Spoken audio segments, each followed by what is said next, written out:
Hi everyone, welcome to another episode of The Teacher's Point of View.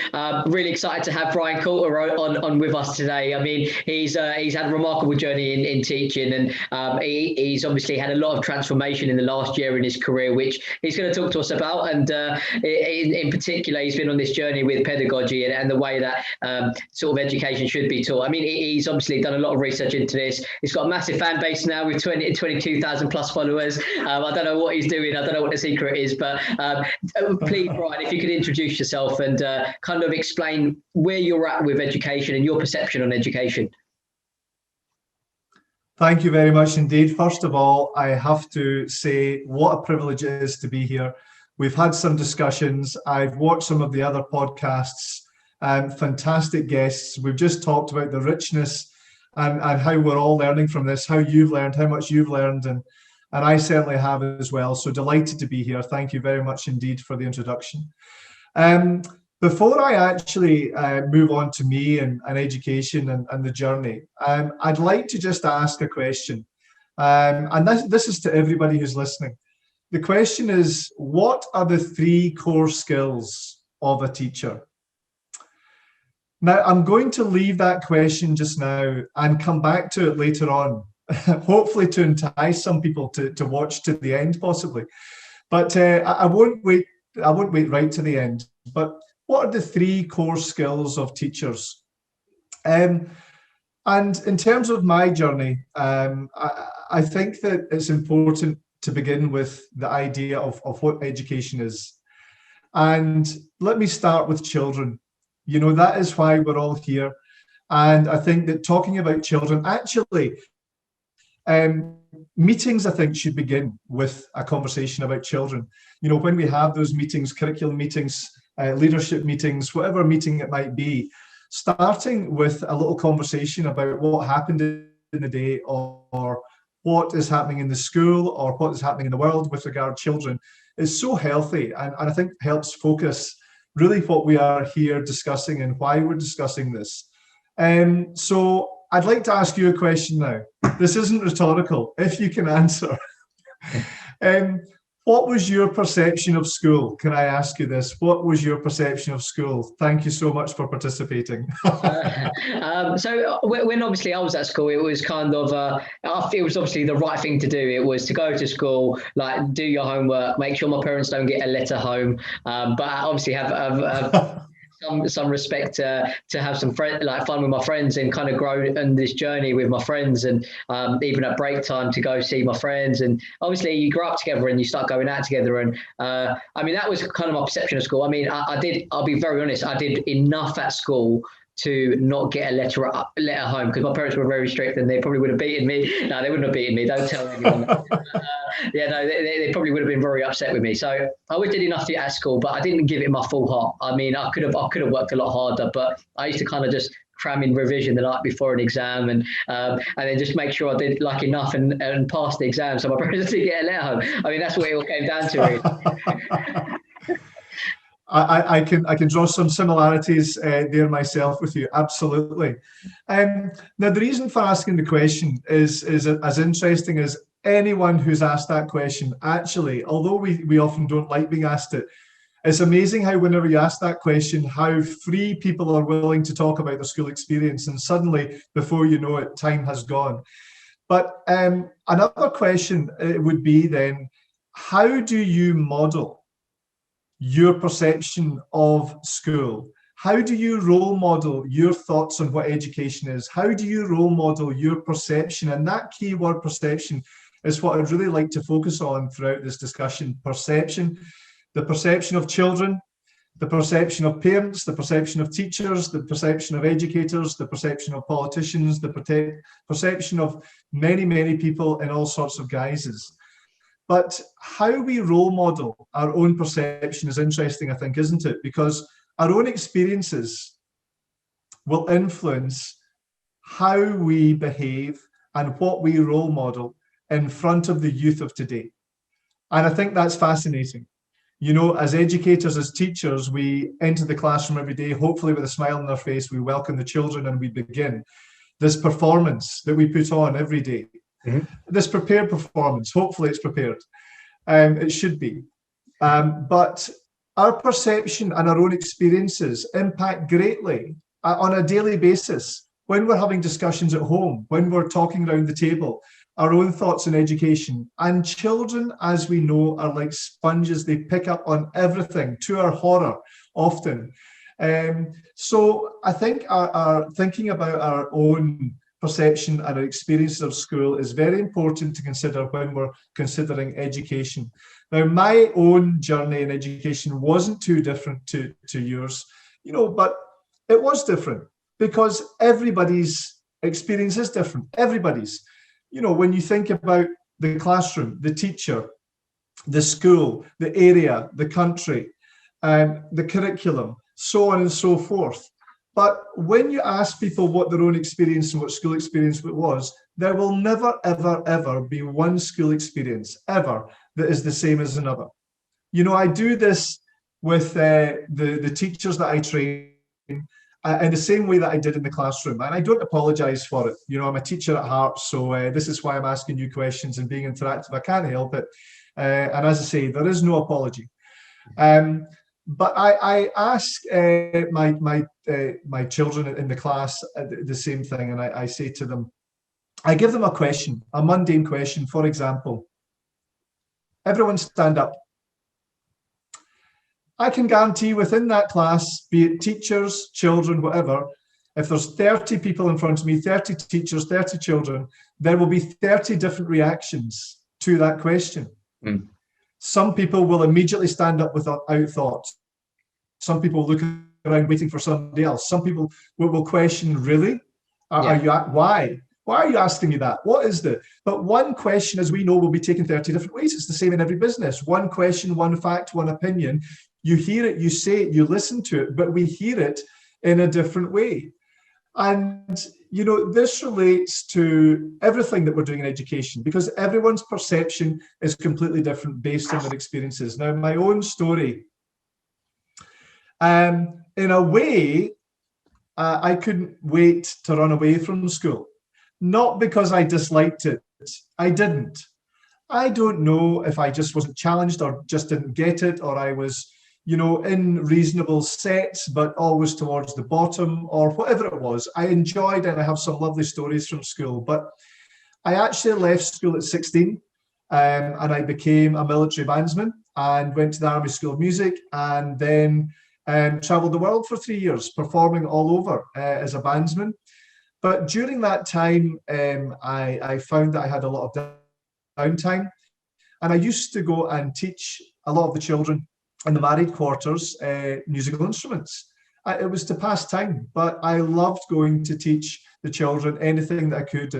And I was based in Northern Ireland for a while, for a year, so we were confined to camp for a lot of time. So yeah, I went there and taught children musical instruments, and then I realized at that point just how supportive my parents had been. And this is why I'm talking about this perception and our school experiences, because my mum was a teacher, and how they supported me leaving education at the age that I did. My mum was a teacher and she wanted me to stay in school, but they supported me and encouraged me. And I was very, very lucky in that respect.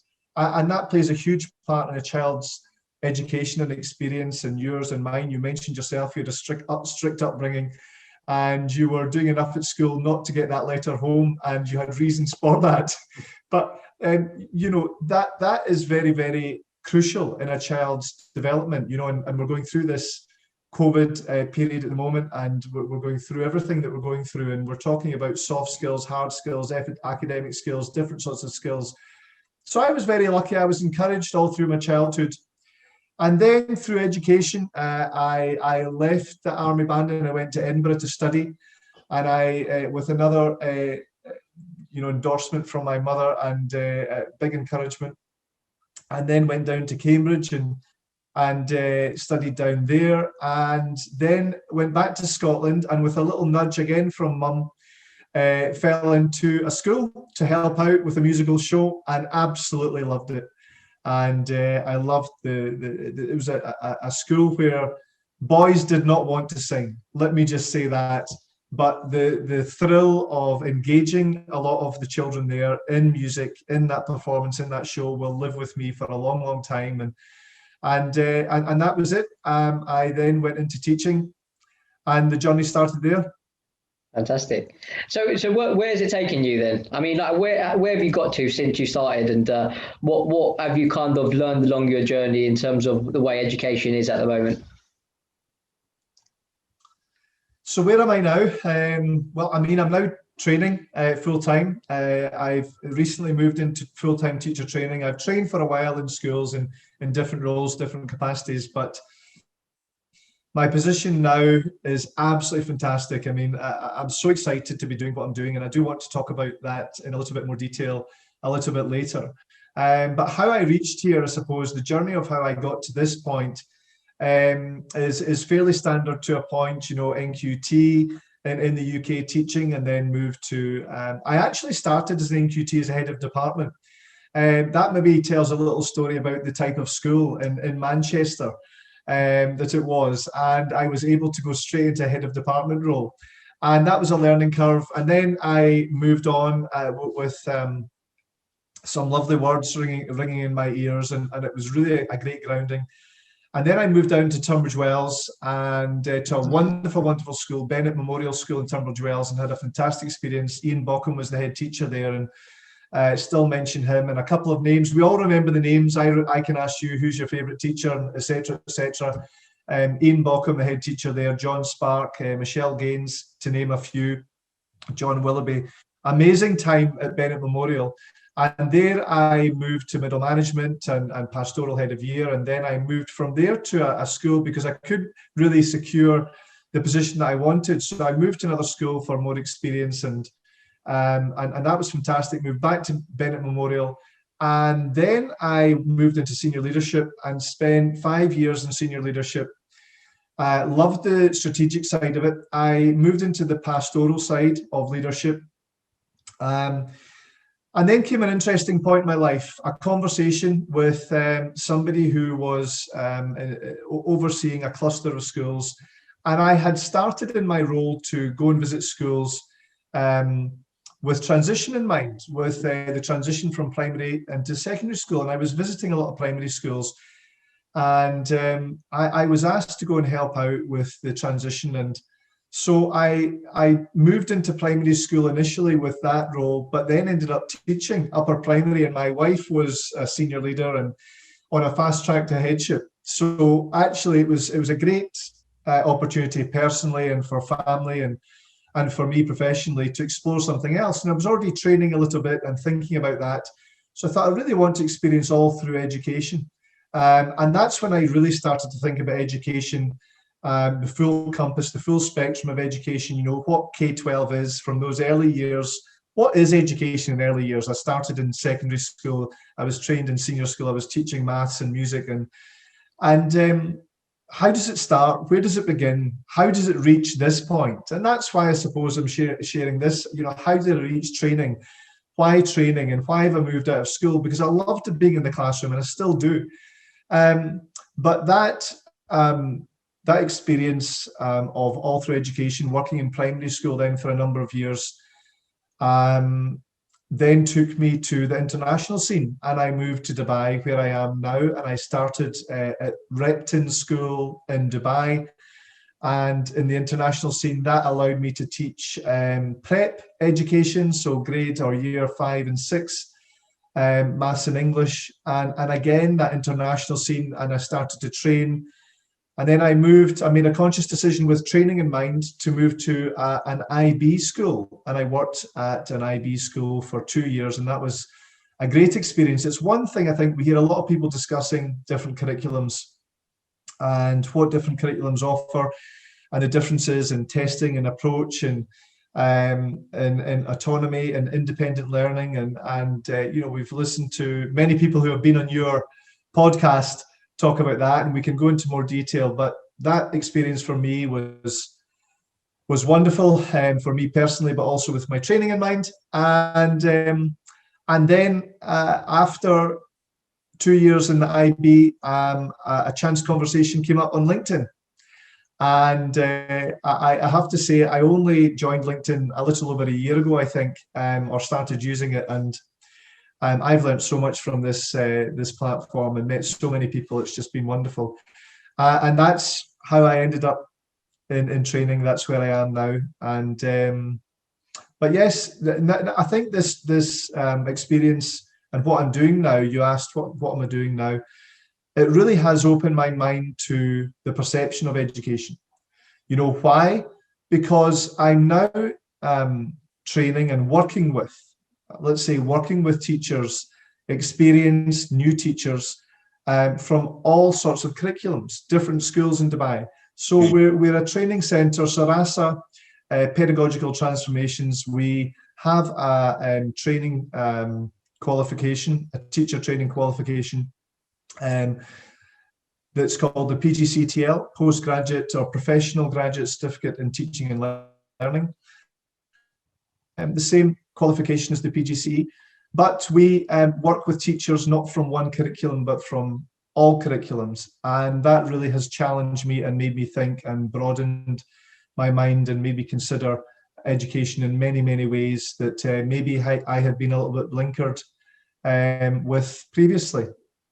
Yeah, for sure. I mean, what do you think the biggest sort of learning curve for you was when you obviously transformed from like sort of from the UK schools to originally the international schools and then to IB? I mean, what do you think your biggest learning curve was from working in these different types of settings and different types of curriculums? I think that's a such a deep question. I am pausing to reflect a little bit. Cheating, you can say it depends where you're from, and more importantly, it depends when you're from. And I go back to I say when you're from, because that experience is important. It shapes you, and through my experience, if I had made that journey 20 years earlier to international education, I would have approached it in a very different way. There's absolutely no doubt about that. And that's not a better way or a worse way. It's just a different way.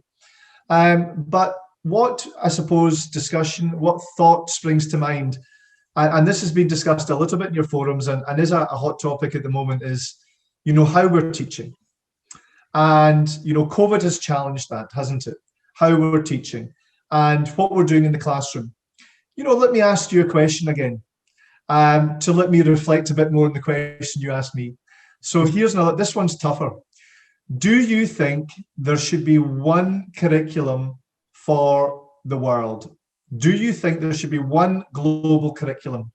It's I mean, I don't think I'm qualified enough to say it, but in my opinion, I think there should be a lot more flexibility with the curriculum, whether it be one centralized curriculum or not. I mean, I think the idea is that there should be an overall objective, and teachers should have autonomy to be able to tailor it in their way to get the best out of their kids, and to be able to find the niche, and not only just like academically, but I think it's so important to do that on a personal level, on an interpersonal level, on a cognitive level, like to understand children. And I think I had a lady on a few weeks ago by the name of Dr. Minye, and Concabayo, I don't know if you know her, but she's very against like behavior management and centralized exams. And she talks about like in terms of children, there's a reason why they're behaving badly, or there's a reason why they're not getting it. And it's, as a teacher, it's not just your job to teach them, or just to provide them with the knowledge, but it's so that they take something away from it, and you prepare them for life, isn't it? I mean, that is the whole point of school in some respects. So, I mean, I genuinely believe that teachers, there's nobody that knows better about those children than the teachers. So ultimately, I think there should be maybe one curriculum or different sets of curriculum, but it needs to be devised in a way where it's adaptable and you can tailor it to the children that you're working for, in my opinion. I don't know if that answers your question. I think it more than does. You began that answer by saying you don't think you're qualified, and then gave the most academic, accurate and detailed answer, concise in many ways as well. And I think that this is what is important. What we're doing now, discussing, the podcasts are fantastic, but it's this discussion. It's so important that we take these points of views, these perspectives, and what you have done and facilitated is the sort of discussion we're having, points of view that need to be taken. Now, We can take some points. You mentioned one or two interesting things about behaviour management and in terms of cognitive learning and what that is. You know, one cap doesn't fit all. We know that. Absolutely. And we're not suggesting that. That's not what we're suggesting. There's been talk of traditional against modern. You know, what is that? You know, I do it in my training. You know, what does a traditional classroom look like? You know, there was a video that went viral on YouTube, and it was set, I'm not going to mention any names, but it was set in a court case scenario where education was being held to trial. And the person who was kind of rapping through this video that went viral was suggesting that you know, education hadn't moved forward quick enough, etc., etc., etc. Okay, but let's stop misinforming, please. You know, this perception, and I'm going to keep coming back to this word perception, is very frustrating, I think. Mm-hmm. And I do feel quite passionate about this. This misperception, misunderstanding, miscommunication, misinforming.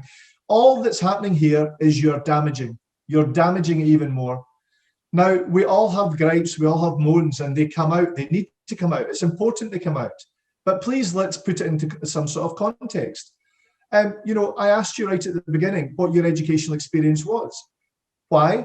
Because that experience is what embeds the children and the experience that children are having today. Because when we're talking about education, when we're sharing videos that go viral, my goodness, the children are all over these videos. They watch them non-stop. They're so tech savvy.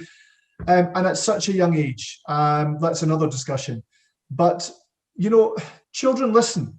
And as I said earlier, they're like sponges, they hear. So whether we should or shouldn't adapt one curriculum, that's not the point. It's important that we wear different teachers, you know. Whatever we're doing, let's be excited about it. I would hate in 20 years' time, if I'm still going, to look back and think, during those 10 years of my teaching experience, I did nothing much more than moan my way through it. Now, by goodness, we have got right to moan. Teachers have a right to moan. In some countries, in some situations, more than others. There is right to moan. And as I said, it's important we do. Do not keep it in. But let's put it in context. Let's channel it. But most of all, let's not damage the children with it. Let's not hear the children. Let's not, let the children hear. We do need to hear the children. Let's not let the children hear this. And let's be excited about it. You know, when we're on those car journeys, when we're going on holiday, when we're engaging with children, let's be excited about education. Even if our own education wasn't fantastic, let's be excited about what they're doing. And if they're not doing something that's exciting, then as parents, as adults, let's question why and do something. So you asked me about, you know, how I felt moving from curriculum to curriculum and the experience I had moving to international. We're all in our clubs and we've listened to these clubs, haven't we? And we're quite passionate about our clubs. You know, one of the best training events that I attended was the training for IB. The IB training session was fantastic. The gentleman stood up and he said, I am not going to apologize for training you with lots of techniques that I would use in the classroom. So I'm going to challenge you with different skills and different questions and different strategies that I would use in the classroom. And we did.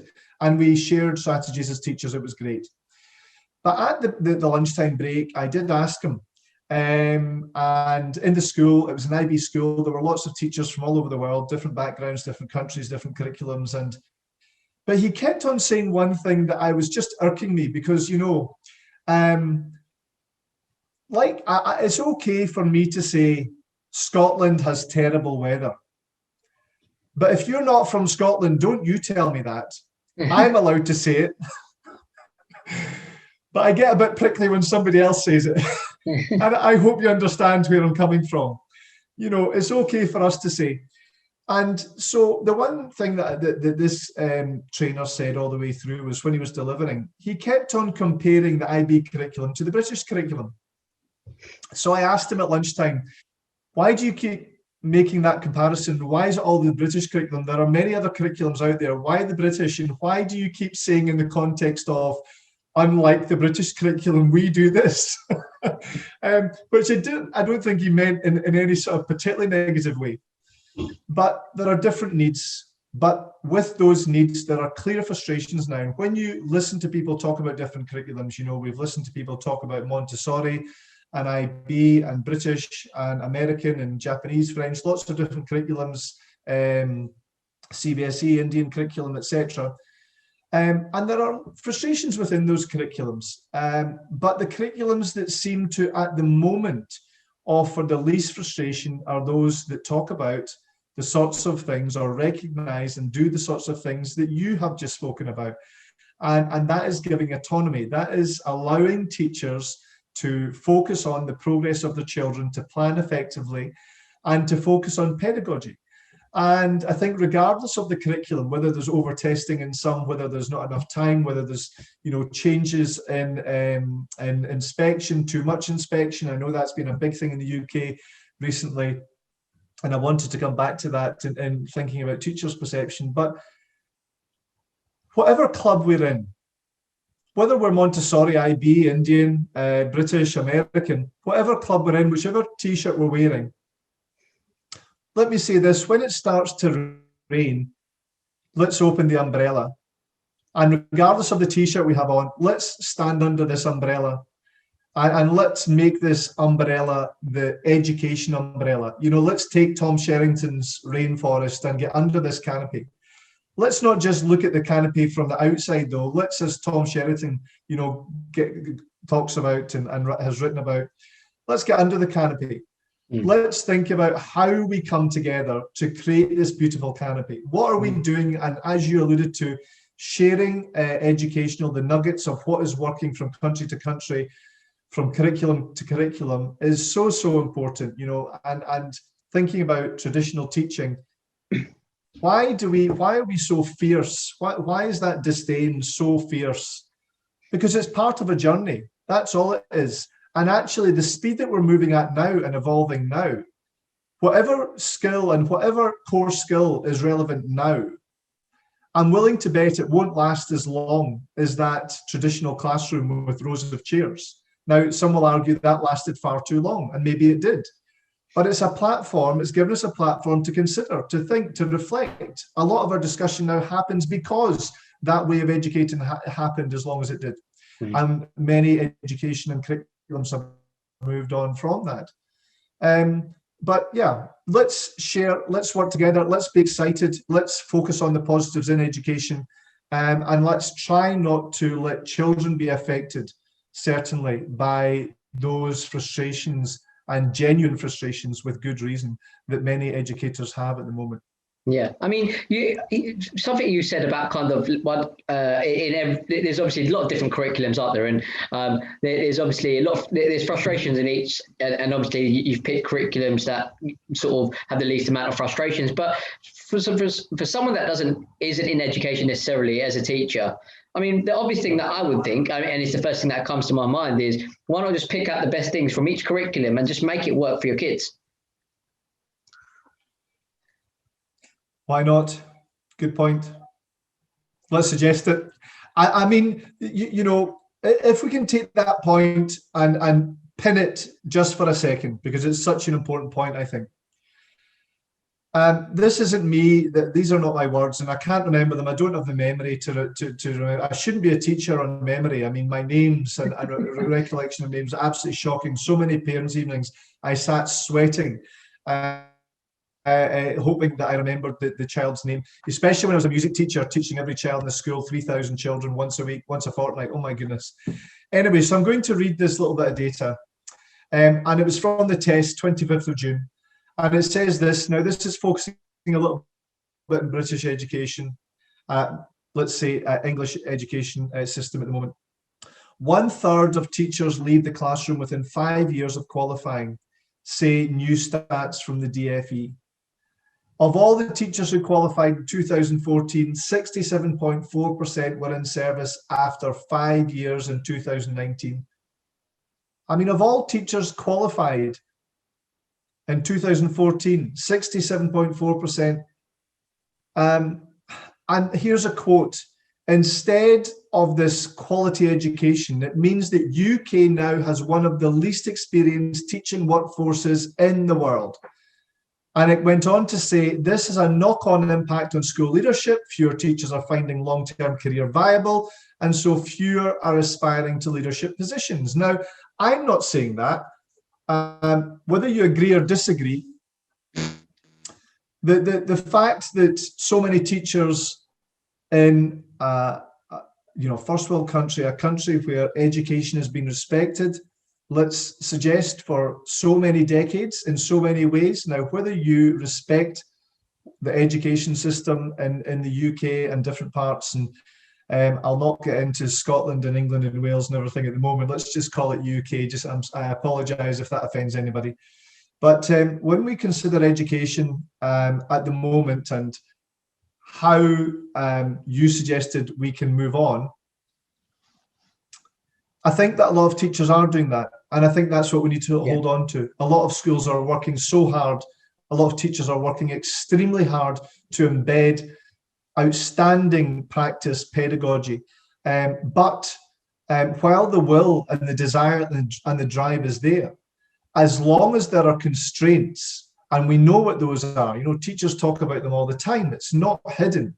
I read recently that following the new guidelines for the Ofsted inspection, there was a meeting between Ofsted and one of our head teacher associations.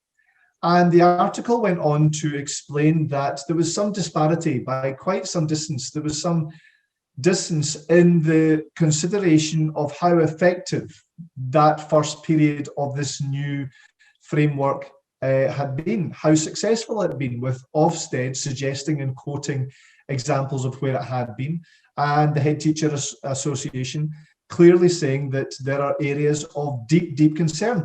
Now, whether you agree with it or not, now whichever side of the fence you sit on, the fact of the matter is that when a professional teacher, and not singular, plural, and many in many schools, regardless of the country, are one, not staying in the profession, but two, being so upset and so upset by the lack of and the challenge in the way some inspections are taking place, to the point that counselling is required for these teachers. And that was in the article, fact, that counselling has been asked for and set up in some schools because of the challenges and the way that some teachers in schools are being challenged, partly by inspectors in this new framework. So with those constraints, with these type of constraints, how on earth can teachers continue with the passion, with the desire to create that planning lesson, etc., when they are constantly dragged down again or restricted by so many other aspects? And that's when we need to look to other countries around the world and look at not just education, but why education is being successful. What is that government doing? Now, we can go into demographic, immigration, all sorts of aspects, of course. But when an education system that has been so successful and so renowned and successful for so many years, in some respects, what's happening now and what's happening in the 21st century? And more importantly, I'll come back to that most important point, what of our children in the UK and those countries where similar experiences are being had moving forward? Yeah, absolutely. I mean, I completely agree with you, because obviously educators are the experts, teachers in the classrooms are the experts, and kind of having these restrictions in terms of having to meet curriculum needs or labels by Ofsted or these leaderboards, it is massively disheartening. And obviously you raise so many good points, because so many teachers are leaving the profession. I mean, I don't know about those stats, but I've seen it firsthand. Like, so many teachers leave the industry within 5 years. I've been in education recruitment for 6 years and going into my 7th year. And I've seen so many teachers that have left the industry from the time that I've started. And there is a massive retention issue. A big problem of the retention issue is because of the overload of work that teachers have to do that is outside of being a specialist in the classroom, and that is the data input, the paperwork, the extra amount of work that is on education that kind of prevents and hinders teachers from being creative and innovative in terms of the way that they can get the best out of their children. is probably one of the biggest factors that needs to be addressed before that retention problem gets better, you know. And I mean, would you agree that is the case? Like, do you think that's probably one of the biggest reasons why teachers leave the industry? Which reason exactly? You listed a few in my mind. Which one in particular? But the workload in terms of outside workload. The classroom. In the workload. Yeah. Okay. Yeah. Absolutely. Okay. Let me ask another question on workload. So, which country do you think teachers are most respected in the world? It's China, isn't it? China's up there, without a shadow of a doubt. China's up there. Russia actually tops the table at the moment. Now, another answer that would have come up is obviously Finland. We can talk about lots of different education. We were talking about Finland before we came on, and you said that you have, I think, somebody coming from Finland, and that would be amazing to listen to. You truly are an international host, sir. I tip my hat. But you know, we take Finland for a moment. Now, I'm sorry to those people who are sighing, saying, "Oh my goodness, going back to Finland." Why not Finland? China you know, we've been visiting these countries for decades or longer. PISA, let's look at it. The tables don't lie. Okay, let's not get into tables. Sorry. But if we talk about Finland, just in the respect of what they've done recently, what have they done recently? And I'll be so intrigued to hear your guest from Finland when she speaks. I believe it's a she. You said yes. It is. I'm correct there. Yeah. But what have they done recently? They've scrapped subjects. Yeah. Scrapped subjects. And gone from the curriculum. Yeah. One of the most effective curriculums. Now, there's reason for that. So of course there is. But one of the most effective curriculums, you know, the old adage, if it's not broke, you know, don't change it. But they are changing the curriculum radically, scrapping subjects. Why? Because they are catering for 21st century. They're looking ahead, not just sticking to what we're doing now. Now, some education systems are just struggling to keep up with now, never mind looking ahead. Yeah. And that's a bit of a problem. You know, if we start to look too far ahead, then we stumble and we're forgetting about the here and now. But they have been able to do that because they've identified something we all know. Information now is not required from teachers. Mm-hmm. Of course it is, but we've moved from the knowledge base to facilitators. The word facilitator is not new, it's very old now. It's been taught for quite some time. But it's very easy for children to access information, of course. So the role of the teacher now is to be a facilitator. That's been spoken about many times. I've heard it on your podcast. What does that mean? What does a facilitator mean? Essentially, to facilitate is making reference to pedagogy. To be an effective facilitator, you have to have a sound and very in-depth understanding of your pedagogy. Your pedagogy creates everything. It is the core of everything. A teacher's strength now is taking the content and making it real and understood for the child in the class or whoever it is you're teaching. So it's taking that content. So in terms of workload and your question, how does a teacher do this? How does a teacher secure this level of pedagogy? And in terms of workload, that balance of workload, the focus of pedagogy, I believe, will help that workload. And if we look at what Finland is doing, and we look at what countries are doing where education systems are embedded and they're working effectively with this in mind, then we will see that actually the focus on pedagogy does a number of things. Most importantly, it empowers teachers. Now, if it empowers teachers, it empowers children. Why? Because teachers are excited about what they're learning. And this is bringing me full circle to that question that I asked everybody at the beginning, the rhetorical question. And that is, what are the 3 core skills in teaching? Now, let me tell you what those are. The 3 core skills in teaching that I'm going to share, they're not necessarily the best skills or the most important skills. There's much reasoning and thought-provoking conversations we could have about what the most important skills are. There's a difference between important and core.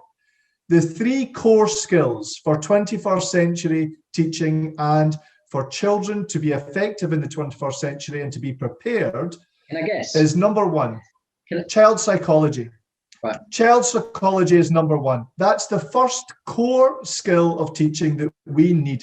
Now, this has been spoken about many times. You spoke and made reference to one of your previous guests talking about the skills and the behavior management and why children are behaving in a particular way. We need to understand as teachers child psychology. Number 2, learning taxonomies. Learning must be measurable. It must be measurable. If you're not measuring it, how can you understand the progress? How can you know how to prepare, how to ensure that each child is, etc., etc.? And as teachers, we understand that. And that leads me nicely into the third and final core skill, and that is teachers must be effective in using learning data. Now, I'll talk about those 3 core skills amongst other things, but in terms of workload balance, if you're focusing on those 3 core skills of pedagogy, then your work-life balance improves. Why? Because you are teaching and preparing and planning on what you need to. And if this is embedded in all curriculums, then this will help the workload refocus. Because it's not about teachers putting more time in. As you said, the workload is such. You know, what do teachers ask for? What do teachers constantly ask for? What do teachers really want if you ask them? More time. More time. Time and recognition. We think about the perception and time, more time. And if we're focusing on these 3 core skills, then this will help time. And I'll have a little conversation about why I think why. But let me say this in terms of perception. The perception of teaching is different, obviously, country to country. But the negative perception of teaching, in my mind, is very frustrating. And it is for many, many teachers. You go into many staff rooms and this discussion comes up. I actually read an article about written by an author who had taught himself for 20 years. I'll not mention the name, but this author suggested, and he's written some wonderful books, wonderful information, but I found his article quite surprising. He said that one of the reasons that the perception of teaching is quite negative in the business world and in the professional world outside education is because he found that when teachers address adults, they still speak as if they're speaking to children in the classroom. And teachers must learn to communicate to adults in a way that adults want to hear. Absolutely rubbish, in my opinion. Nonsense. Adults can understand any dialogue in any way. You will take from it what you will. But the reason that there's misunderstanding and miscommunication and misperception is because actually teaching is highly, highly skilled. This is the point that I think that author missed. That when that teacher was delivering, that he listened to, delivering to a group of adults and business people in the room, this teacher was speaking from his perception as a highly skilled teacher. And he needs to be highly skilled within his profession. And if he's delivering to adults in a different way, then whether he changes tact or addresses in a different way is neither here nor there. The important aspect of teaching is being highly skilled in that particular field. And teaching is highly skilled. And this is what I am so passionate, I love so much, because I'm working with teachers now. I sit in front online as we are now, in front of sometimes groups 30 or 40, sometimes less, sometimes more, teachers who are teaching in different schools with different curriculums and very different needs. And the dialogue, you can imagine, is incredible. And some of these teachers are new to teaching. Some of the teachers taking our qualification, our teaching qualification, have been teaching for 15, 20 years, and they've come back to our course to upskill. But we keep at the core of what we're doing these 3 core skills: child psychology, learning taxonomies, and learning data. Now, I posted on LinkedIn a poll. It's the only poll I posted. I hadn't done it before. A couple of months ago, I tried to find it before we came on, but I couldn't. And I asked the question, do you think you can teach? I think that's what I asked. It was words to that effect. Do you think you can teach, or do you think you're an effective teacher? Or yes, can you teach? It was something as simple as that. And there was a fairly good response, but about 80%, and there were 5 options from absolutely I can to okay, I have some doubts to no, I don't think that I can teach. And it was about 78% said believed I can teach. I believe I can teach. And when I looked through who was replying, a huge number of those aren't teachers. And that begs that question. Now, I'm not saying that those people cannot teach, because teaching can be discussed, and what teaching is can be thought of in many guises. But I would say if I put those people in front of a classroom to be a teacher, a classroom teacher, let's say, that requires qualification, it requires training. It is a highly, highly skilled profession, now more so than ever, because as is happening in Finland, we are now very much facilitators, and the skill to be able to engage children, to take that knowledge and to impart it, to engage, to be able to motivate children. And then we can look at curriculums and unravel curriculums and what curriculum preferences are. But, you know, I don't understand. I took my car to be serviced a couple of days ago. I could have done a few of the jobs, 1 or 2, very basic. I can hear 1 or 2 friends laughing at this point if they're still watching. But I could never, ever service a car from start to finish. It's a skilled job that requires certain knowledge. And that's why teaching, the misperception is there, because a lot of people, such a high percentage, believe they can. Actually, to teach in the 21st century, that course, those 3 core skills and what pedagogy is, has evolved and changed. And it does take a lot of training and experience, and the wonderful teachers that you see now all around the world doing an amazing job are highly skilled professionals. And in some countries, some public and some audiences, I think, need to step back and consider that a little bit. Yeah, for sure. I mean, teaching is quite difficult to stand in front of 30 children and that are all looking at you and try to inspire them to want to learn from you. It's like you said earlier, it's an art. It's a craft. I mean, it's a form of sales in some respects. You're selling knowledge to these children, and it's all about your delivery in the way that you're going to get them to want to learn. And you're right, in some respects, you're not just teachers anymore. You are facilitators. And I think what I really took from that is, you're, like you said, they can get knowledge from their phones and they can Google stuff, but your job in some respects is to inspire them to want to learn that subject and want to find out more about it. In some respects, it's getting them interested. And I think it's obviously education is evolved. You can't just get them to read out of a textbook. Like you said, they can just Google it and summarize that whole book in about a few lines on Wikipedia, you know? But it's about how, why do they want to go more into it? Why do they want to dig deeper into that subject? How do we create that inspiration in them to want to learn? And I think that is a big part of where education needs to go, because it's still very it's still very dated in the way that we teach. We're still very focused on core subjects. We're very focused on exams at the end of the year, and this is what we assess how children are learning. But what you're talking about is a completely different concept of kind of changing the way that we kind of measure the way that we do education, aren't you? And I mean, you mentioned obviously your second point in the core values is the way that you measure. It's important that education is measured. Obviously, with the way that you're proposing education to move towards, how can we measure education progress effectively?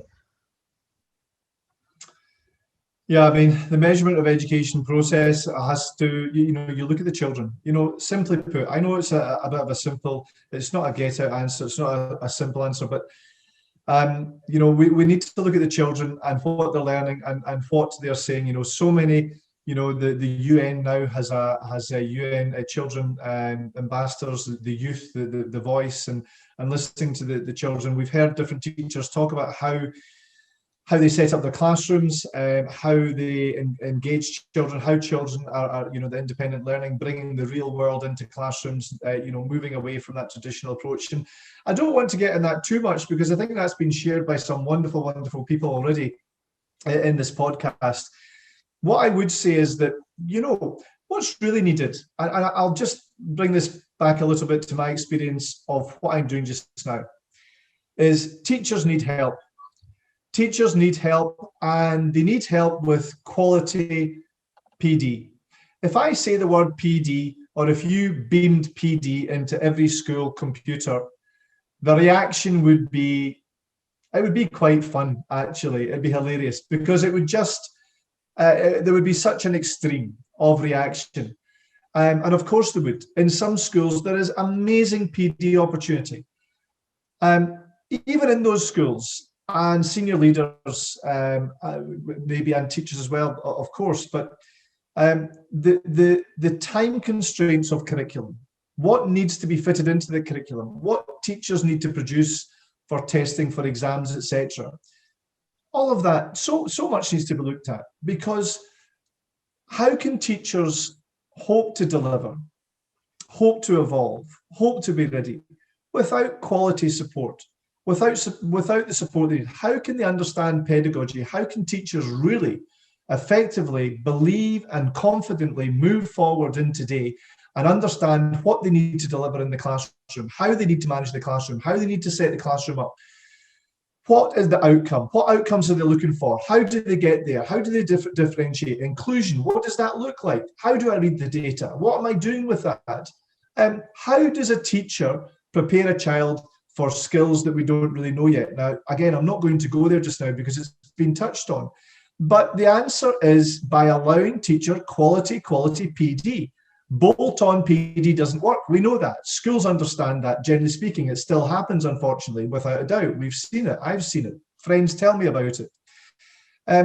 But having that PD and allowing for that PD, that investment in PD. Now, nothing I'm saying is new.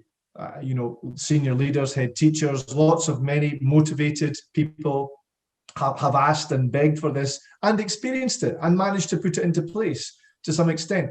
But how does that really affect, and how is it embedded, the quality PD sessions? Teachers need to be empowered, but they need to be motivated. For teachers to be motivated to want PD, the PD must obviously have a quality in it. It must have a purpose. It must have something in it that engages, that allows teachers to want to motivate to move on. Now, one thing that I'm doing and we're doing at Sarasa, I just heard myself, that sounded like a terrible sales pitch. I apologize. But one thing that I'm involved in at the moment is an online platform aligned with online sessions and face-to-face, is bringing about the opportunity for teachers to reflect on how it's impacting in their classroom, how these core skills for the 21st century are impacting in the classroom. Now, teachers cannot hope to develop, to allow children to explore in such a variety of learning ways, learning styles, to embed that, to plan lessons, to look at data, to reflect on the lesson that they've just delivered, to wonder how they're going to make sure that 2 or 3 children that didn't quite get it or understand how, or the progress wasn't quite there, how are they learning data effectively. For all of that to become natural, it needs to be embedded in the school ethos. It needs to be embedded in the school vision. It needs to be believed by the senior leaders. And for that to happen, the training and how teachers are being trained needs to change. Now, we have amazing opportunity to use platforms. We've in the online, in the situation that we're using at the moment. But teachers need the opportunity to see how they're growing, growth and empowerment. So how can a teacher want and be engaged and be motivated? By having something that they can view every day. Now, by teachers having an app where all of their PD and the pedagogy they need is there, every course videos, live sessions, everything they've achieved to be stored centrally on an e-portfolio, and it's right there at the touch of a button. every day. I'm seeing it every day with teachers that I'm training. This is what we have. So we have our app where everything is there. All the modules are there. Modules that isn't part of the teacher qualification. Modules that we're learning when we're listening to our teachers speak to us about what's needed. We're creating new modules, new opportunities for learning. Everything that these teachers are doing on the platform, the Sarasa platform, is stored in an e-portfolio. In that teacher's personalized e-portfolio, and this is what's so exciting, is a natural growth. And from that natural growth, teachers aren't waiting to be told that there's PD in school next week or next month, or some opportunity to have PD in 2 weeks, or looking at the PD programs thinking, wow, in March, that's amazing. Oh, but it's only November. I've got to I need that now. I want to teach that now in my classroom today, tomorrow. That sounds fantastic, but I can't do it because, and then report season comes up, etc., and we lose time and we forget about that. When you have an app and this PG is right there, and if you want to do it now and you open that module now and you look at it now and you look at the video, and then you have a mentor and you have the online session with the mentor and you have the face-to-face after COVID, and it's relevant and it's now and it's current, and teachers are motivated because the PD is right in front of them. Those core values, and I said 3 core values. There are many core values, 300s, 300, 400, and we have listened and we've evolved and we've learned, and now listening to the teachers use the platform online every day and applying it to the classroom. When I start a session, I always say at the end of the session, we will have a discussion. So when the session's finished, I'll stay online, and sometimes I'm online for another hour. And in that hour, teachers are sharing with me what they applied from their app, from their PD app, their professional development app that they own, that they have time to do because they can take snippets of it and apply it to the lesson that they're doing now. When they're doing planning, how can I plan more effectively? What can I do today? Okay, let me look at this app. Let me think about this, and then apply it within the week and start to develop and start to motivate. It's not about waiting for PD to happen for you. It's teachers self-motivated, self-engaged, and that just grows within. That comes within. That excites.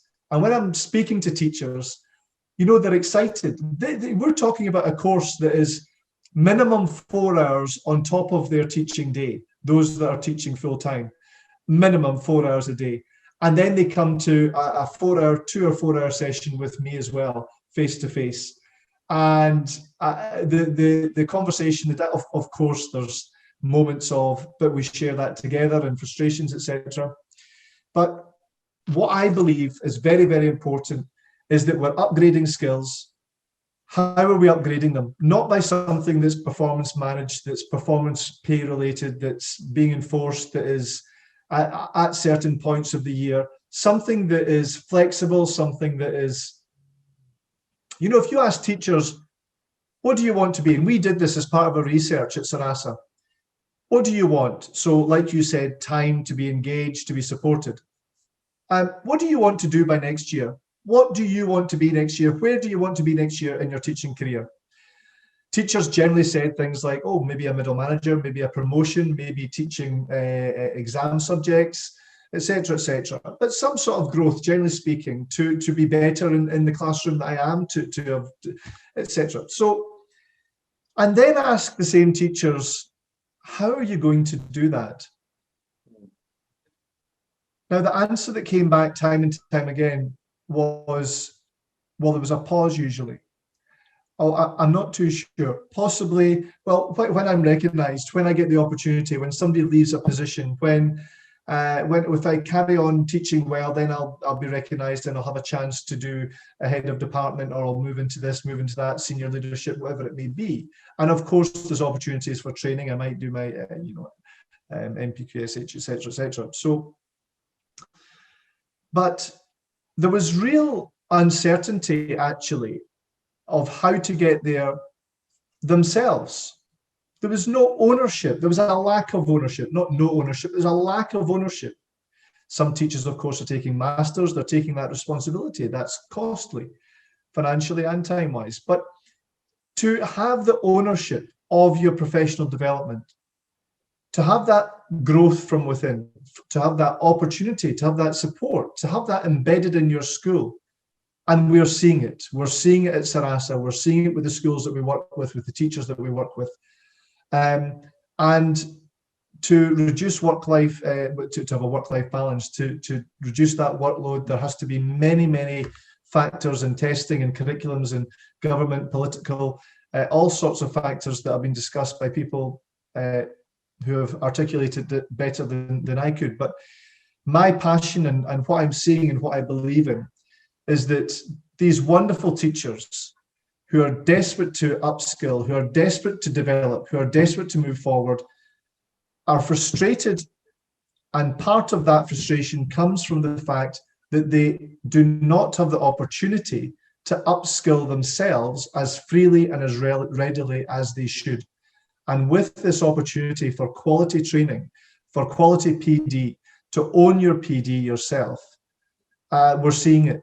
And it's just wonderful to see. So the conversations I'm having daily are just amazing. You know, not without some disheartening, and the sorts of conversations that other teachers are happening. It's real life. I'm not saying it's a magic wand and it's all fairy tale, but the motivation to develop the pedagogy and the essence of what teachers need to be at the moment is there with a burning desire and having those conversations, as I said, daily. Amazing. It's amazing, isn't it? Because obviously the world has changed so much and it's evolved, and obviously it's people don't just go like sort of get a degree and work a 9-to-5 job in an office anymore. Like the world has changed. You look at Google offices, you look at Amazon offices, you look at like the way that things have gone online, and the way the world has changed. And right now we still got this. I know education is changing, but we still like really focused on the core subjects, really focused on exams at the end of the year and centralized exams and this generic way of teaching. And I think. Like you said, it's about empowering teachers and giving them freedom to really, it's their passion. You don't get into teaching for money, you get into teaching because you want to make a difference. So give them the autonomy to actually say, look, obviously this is a curriculum, like we want you to go and like learn and develop yourselves, to develop so you can do the best for your children, you know, and it's really difficult to do that when you're obviously kind of with your hands a little bit tied with the way that you've got to teach. And again, like this is what this podcast in some ways is about. It's about kind of like speaking to people and see what journey they're on and what's going to be best for their kids and what needs to happen in education, because with the world changing, education needs to evolve with it. Like we can't just expect like to do maths exams, like do well in our maths exams and then we're going to have a fantastic job. I mean, unless you need a qualification like a solicitor, to be a solicitor or an accountant, a doctor, a teacher, like not everybody is going to go get a career out of a university degree anymore. The world has changed. Yeah. Interpersonal skills are very important. Technology is very important. Like these softer skills that we've spoken about so many times are so relevant in the real world at the moment. And what we're doing at the moment is trying to manage behavior and manage like the way that children learn academically. But what we're not doing is working on them on an emotional level, on an interpersonal level. And some of these kids end up being more traumatized because they don't feel like they were good at school. So they're going to be a failure in life, you know, and that's not necessarily correct because they might have skills that haven't been honed in on yet. And as education evolves, I think that's going to be a big part of where evolution needs to go within education. Would you agree? You know, you have articulated so many points and so well, and you know, I just we could talk for such a long time. I would love to talk to you for hours and hours and hours, but it's actually almost 11 o'clock at night. That's well past my bedtime. But I just look. I had a conversation quite recently with a fellow educationalist who left teaching himself a few years ago, and we go for a bike ride twice a week, and on this bike ride we talk about all sorts. In fact, it's not really a bike ride, it's a conversation, and we happen to be on bikes. There's no lycra involved, let me say that. Lycra should be illegal in my mind, but we ponder around, and he said to me, because this is my first year out of school teaching, out of a school. And so he said, we're approaching these holidays. He said, how do you feel, Brian? Because this is the first time I don't get a school holiday. And it just dawned on me to my disgust. But I said, I don't need one. Now, I'm so sorry. If there are teachers still watching now, they're throwing darts at the screen. But it's that in itself speaks volumes. When we think about what needs to happen in education for children, for teachers, we can talk about Montessori, we can talk about IB, we can talk about British, all the different curriculums, American, etc., CBSE, Indian, etc. But in terms of what children need and the skills need, look, we know that. We know the skills that they need. It's been talked about by many, many very intelligent, fantastic teachers all around the world. We know the skills, we're aware of it. How's that going to happen? Well, let me tell you how it's not going to happen. It's not going to happen with exhausted teachers. Absolutely. If teachers end one term as exhausted as they are, and I shared a video quite recently celebrating and just sharing a message of thanks to the amazing job, to the amazing teachers and the amazing job that so many millions are doing around the world, especially during this time. But as long as teachers are fatigued and stressed and experiencing inspections, as we alluded to earlier, and constrained by X, Y, and Z, and not having opportunities to develop, and at the end of one term being shattered, then how on earth can we expect our children to flourish? We just can't. Yeah, absolutely. This really needs to, something needs to change fundamentally. And people in power cannot ignore this. And we can't have Association for Head Teachers disagreeing so much with Ofsted or other bodies. Now, I'm not saying that we can't have Association for Head Teachers disagreeing. We do need to disagree if there's a disagreement there. What I'm saying is those disagreements cannot continue to run and the same issues coming up again. I mean, we have been talking about these sorts of issues for over a decade and longer. One of your previous podcasts, if I can mention Phil, shared fantastic points of view with all the experience that he has and brings. We cannot. Tired teachers won't deliver. It's a skill profession, one, and it's a performance, a daily performance. And the fact that this holiday, I don't need a holiday. In my first year out of a school environment, I'm still in education, but out of that teaching environment, my first year, if I have 2 days holiday, then I don't need it. Physically, mentally, I don't need it. My current boss might ask me and question that I'm doing enough in my current role. That's another thing. But it is an important point. And my friend on the bike ride, Mike on the bike, he shared the same concept that when he moved out of school teaching, when he reached the first holiday, he didn't fall over that line exhausted. And we hear it all around the world. We listen to teachers on LinkedIn, we speak to them, we speak to teachers daily, and we hear this, my goodness, I'm exhausted. And how many times have we heard teachers say, you know, as soon as the holidays come, I'm ill, I'm unwell. There are serious mental issues here, mental health, mental well-being issues that need to be addressed and thought of as well. Healthy teachers will deliver healthy lessons, meaning children experience a healthy learning opportunity, and the whole cycle is there. It's not rocket science, it really is not. But these problems and issues cannot continue. Whatever happens from COVID, whatever the fallout is, I'm so excited about the discussion that's happening now. I mean, where education is now, absolutely, and I think there's real movement. There are movements there, yeah. And I'm so excited about the discussions. People are not just talking about it now. People like you, your background, are doing things. It's so fantastic what you're doing, and it's so fantastic what so many other people are doing around the world. There's action happening now. It's not dialogue, it's action. But we need to, and people need to listen, and people need to act. We cannot continue for another minute, never mind another academic year, with exhausted teachers, burnout. It just can't happen.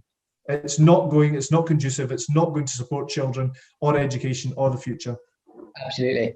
I mean, Brian, you said obviously it's 11 o'clock there, so I'm not going to keep you much longer, but we'll finish off there. I mean, there's so much that we spoke about, and you're right. Education is moving. Teachers are feeling exhausted. The retention problem is a problem in around the world, not just the UK, in terms of trying to keep teachers in teaching. And it's a shame because teachers are doing a commendable job, and they have done this year. It's been phenomenal, like how they've been tested and how they've had to adapt and how they've had to be innovative in the way that they get to their children. And what this year has highlighted, that education can evolve, and it has already evolved so much this year, but it's on the verge of evolution. And it's nice to be a part of this journey, to see education evolving in the way it is. It's phenomenal because what we were doing for the last 50 years, I'm confident we're on the brink of complete revolution in the way that education is sort of taught across the world, and learning from we're a globe that is, like you said, getting smaller and smaller now. So we know what people are doing across the sort of the pond, and we know what people are doing really well in other places. So there's no reason why we can't collaborate and adapt and kind of make sure that we're doing the best for our kids to give them the best opportunities. And I think it's incredibly important, the work that you're doing, people like Sarah Bramall and Rebecca Daniels are doing on teacher wellbeing. And I mean, it's phenomenal, and yeah, I mean, just keep up the good work, everyone, and please don't lose motivation yet. I mean, it's a tough year, but we will get through it, I can only echo that. And as you said, it's an exciting time, and we need to remain excited. We need to remain positive, as difficult as it is, but change in some sectors needs to happen. The positives need to be taken, and we need to keep sharing and working together. And people like you are doing such an amazing job to facilitate this, and all the names you mentioned and millions more around the world. Let's draw on those positives, but let's seriously sort the concerns that we all know are there. They are manageable. They should have been sorted a long time ago. And let's not have another viral Sir Ken Robinson video. The late Sir Ken Robinson, who, if I can finish with that, when he spoke of the Industrial Revolution and what needed to happen with the national curriculum, we cannot have somebody else, another Sir Ken Robinson, this year or next year, delivering another similar video that's going viral with the same message. I mean, we just can't. That was 2006. Come on. But thank you so much. And everyone who's out there in education, keep doing what you're doing. Amazing job. It's an absolute privilege and a blessing to speak to so many on LinkedIn and many other forums, and work with everyone on a daily basis. Absolutely. And again, just to reiterate, thank you to every teacher and school staff out there for the incredible work you're doing. And yeah, I mean, education's an incredible journey at the moment. Let's be a part of it. Let's not like lose hope and lose faith in the system, because every industry does stem from education, and teachers give children opportunity to be the best versions of themselves. And without teachers, we will fail as a globe, So please don't be too disheartened by the lack of support maybe from the people in power. But ultimately, as a community, we're all here for you. And ultimately, teachers are here for you. Just if you message Brian, I'm sure he'll message back and give you the support that you need. And there's so many great educators across the world that will do the exact same. So please, guys, don't lose hope, and just keep up all the good work you're doing. But yeah, I mean, we'll leave it there, Brian. But look, it's lovely having you on, and yeah, let's keep in touch anyway. I mean, I'm sure we will now. Anyway, we've kind of become friends in some respects. So yeah, I mean, it's been amazing to have you on, Brian, and I really appreciate it, mate. Thank you so much. Likewise, thank you so much. We'll certainly keep in touch. I would like that very much. Thank you so much. Thanks, Brian.